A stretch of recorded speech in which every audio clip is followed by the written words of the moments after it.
Di balik keindahan alam Cagar Alam Pananjung, terdapat kisah perjuangan mengembalikan satu bagian penting ekosistem yang pernah punah, yaitu banteng Jawa. Banteng Jawa adalah satwa kunci yang memiliki peran penting dalam menjaga keseimbangan ekosistem. Namun, kehilangan mereka meninggalkan lubang besar dalam siklus alami hutan ini.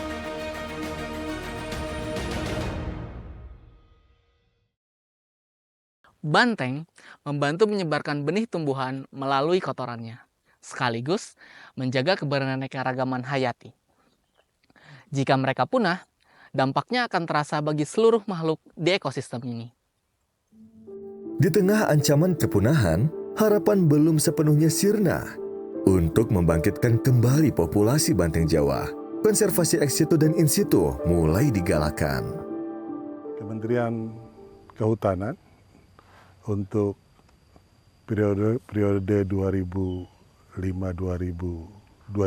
ya, telah mencanangkan salah satu yang menjadi quick win Kementerian Kehutanan melalui Direktorat Jenderal KSDAE itu mencanangkan program reintroduksi banteng Jawa di Cagar Alam Pananjung Pangandaran.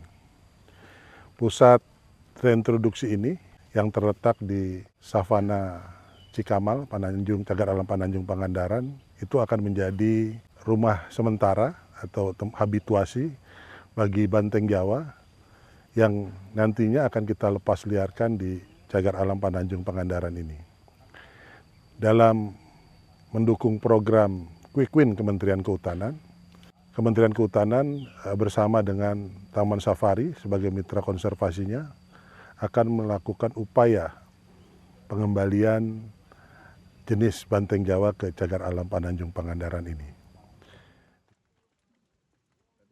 Banteng Jawa yang akan direintroduksi di Cagar Alam Pananjung Pangandaran ini berasal dari 3 unit bisnis Taman Safari Indonesia, sebanyak 4 individu, yaitu 1 individu betina banteng Jawa berasal dari Taman Safari Indonesia Bogor, 1 individu banteng Jawa betina dari Taman Safari Indonesia Prigen, dan 2 individu banteng Jawa jantan dari Taman Safari Indonesia Bali. Dalam program ini, beberapa persiapan matang harus dilakukan dalam keberhasilan program tersebut.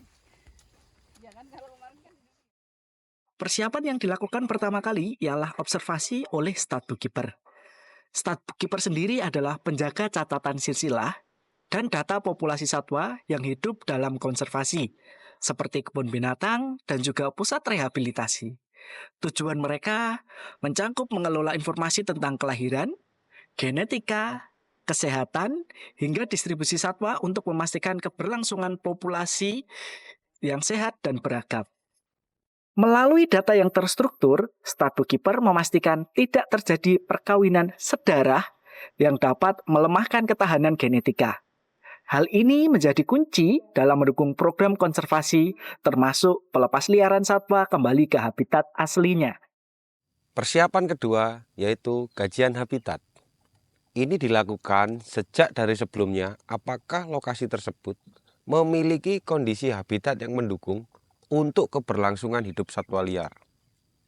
Kondisi yang dimaksud berupa: pertama, ketersediaan sumber pakan yang cukup; yang kedua, ketersediaan sumber air yang cukup; yang ketiga, kemungkinan ancaman terhadap satwa yang akan dilepas liarkan; dan yang keempat, ketersediaan tempat berlindung bagi satwa tersebut.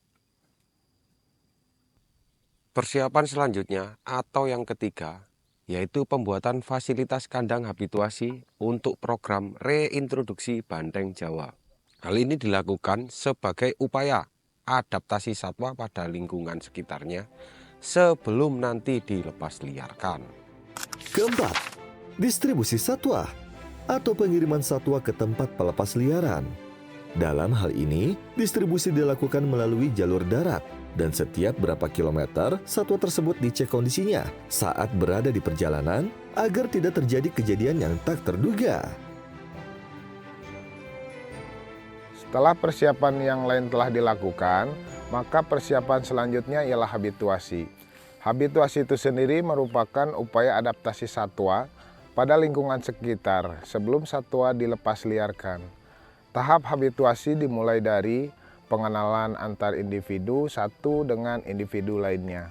Tahap pengenalan awal dilakukan di dalam kandang habituasi.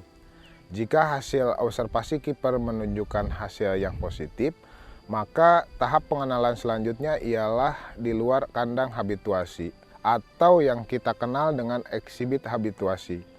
Pada saat pengenalan antar individu di area eksibit habituasi dilakukan, maka individu satwa diperkenalkan juga dengan area lingkungan baru, seperti pakan alami yang ada di lingkungan tersebut, kemudian sumber air minum alami, serta satwa lain yang telah menempati lingkungan tersebut. Dan yang ketujuh, melakukan sosialisasi kepada masyarakat dan beberapa siswa sekolah. Kegiatan tersebut dilakukan di berbagai lokasi, yaitu Taman Safari Indonesia Bogor, SMKBM Al-Ikhlas, Jakarta Aquarium, SMPN 1 Pangandaran,